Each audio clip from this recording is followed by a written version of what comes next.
my heart. On behalf of WCVH, this is CV Today. Good afternoon. Today is Monday, January 29th. Now over to Lexi with some more announcements. Thank you. The quote of the day today is, "The only people who count are the people who can be counted on," by Henry F. Cope. Today's lunch is Buckskin Bowl and there's no hot combo. Tomorrow's lunch is cheeseburger with no hot combo. Now over to your weather report. It could be a day for a sweater or wind stronger than leather. For all your daily news, here's Matt with the weather. It's currently 35 degrees here in Lancaster County. Expect cloudy skies all afternoon.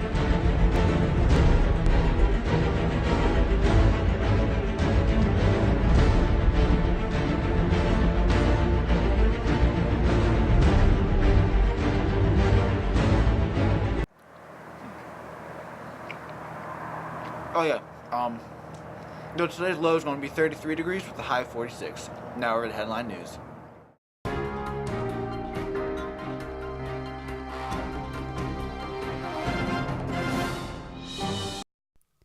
Immigration is a major issue for President Trump, one that he would like to resolve sooner rather than later. We're anxious to get a deal. We've been trying to get a deal. Members of both parties are stressing the importance of working together to come up with a solution. We're going to meet Monday night and start over again, trying to find that commonality that we've been able to do. Let's get down to business and fix it, and we can do it. I think all of us realize that it's going to take a compromise on this issue for us to get something done and to protect the dreamer population, which is certainly a goal of mine. The White House has a legislative framework that would provide a pathway to citizenship for nearly 2 million undocumented immigrants. In return, the president wants $25 billion to boost border infrastructure and personnel. It's a plan Republican Senator Lindsey Graham calls a credible proposal. You need wall systems, you need roads, you need redundancy, you need to fix old fencing. So we're not going to build a 1,900-mile wall, but $25 billion can be spent wisely. But will it get the 60 votes required to pass the Senate? Oklahoma Senator James Lankford tells CNN he's not sure, but says it's best if we go find out. Others are confident a resolution is forthcoming.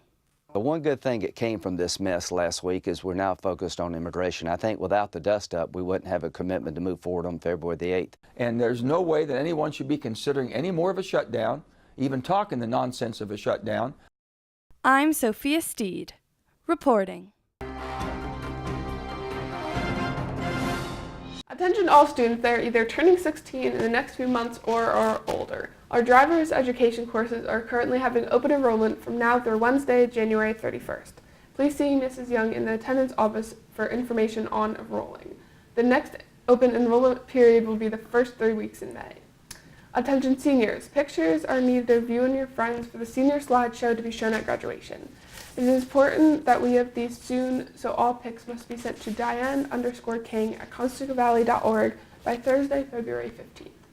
All types of school-appropriate pictures are wanted, including elementary, middle school, high school, and inside and outside school events. Stop in the library with any questions. Kitchen Kettle Village is hiring. They will be hosting a job fair on Friday, February 9th from 2 to 5 and Saturday, February 10th from 8:30 to 10:30. They're seeking fun and friendly employees.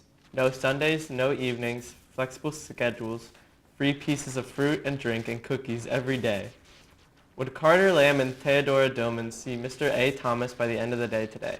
Again, Carter Lamb and Theodora Dillman, please see Mr. A. Thomas by the end of the day today. Now we're over to an announcement about growth mindset.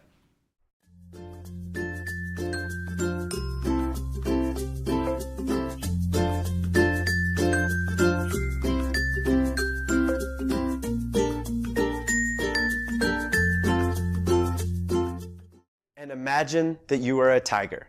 Sweet, huh? But before you get cocky, there's a catch. You live in a zoo. You spend most of your time in a cage. Every meal is given to you right on time, and you always have fresh, cold water to wash it down.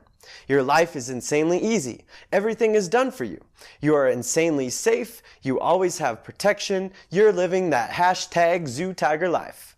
Stay with me. I promise we're going somewhere with this. Now imagine that you're a tiger that lives in the jungle. Let's talk about your life. You have to find your own food. You have to find your own shelter. You have to learn to protect yourself and your cubs at all times. Your life is not that easy. Your life is not that safe. Your life involves quite a bit of struggle.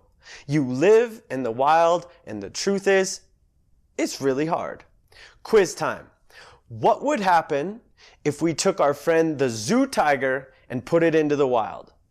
That's right. We'll probably have a dead zoo tiger on our hands. Why? The zoo tiger spent a lot of time living the chill life and like no time developing any real skills that would help it survive in the wild. It doesn't know how to hunt because all of its meals were hand delivered. It doesn't know how to protect itself because it's never really faced any danger. How about the jungle tiger though? How does it do in the wild? It survives. Why? It learns to hunt, learns to protect itself, learns to survive in the wild by living in the wild. It learns from and because of the struggle and challenges that it faces. Also, I want to point out, it had to learn and get good at it all. It couldn't just sit there after a failed hunt and go, maybe hunting just isn't my thing. Maybe I'm just not a hunter. No, it had to do it all. Key points. They were both tigers. They both had similar tools, sharp teeth, an insane vert, sweet stripes. Their ability to learn and the skills that they developed had nothing to do with their natural talents and tools and everything to do with the way that they were trained. The hard, the not safe, the not easy approach, the approach that involved struggle, allowed the jungle tiger to do something that the zoo tiger had no chance of doing. The easy and the safe approach led to no learning. The Manheim Pike Rita's is hiring. If you are interested, apply online at ritasfranchises.com/ManheimPike. Attention spring athletes. Sports physicals are due by the end of school on Wednesday, February 28th. The only exception is if your doctor appointment is after the deadline. If you are a returner to complete sports physical to Mrs. Hess this school year, you only need the parent research form. Pick up and return forms to the main office or the athletic training room. See Mrs. Hess after school if you have any questions. And now over to Mrs. Sandberg for an announcement about the Sith book party. Good morning, CV. Mrs. Sandberg here, inviting you to our Scythe book party next Tuesday, January 30th during Flex. Come and check it out if you've read Scythe, or if you're interested in reading Scythe, or want to learn more about reading Scythe, or want to have free food, play games, and hang out with some pretty interesting sci-fi loving people. Come check us out. There'll be games and prizes. You can win the second book in the trilogy here, Thunderhead by Neil Shusterman.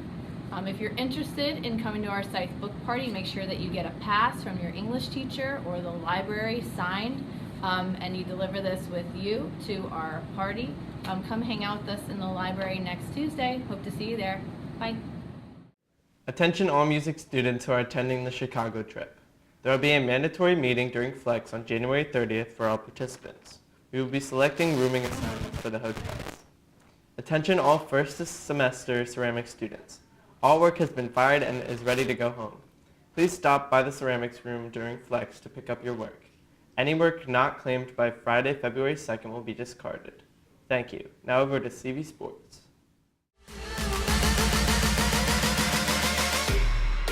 We don't talk anymore.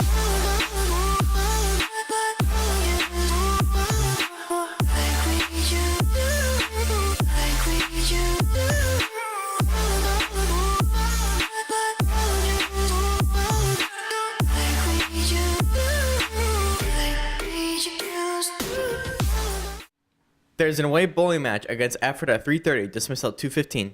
Come out, support the Bucks. Now, over to sports highlights.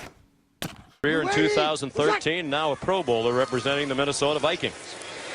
3rd and 1, and the catch made for a first down. Doug Baldwin of the Seattle Seahawks out across the 48-yard line.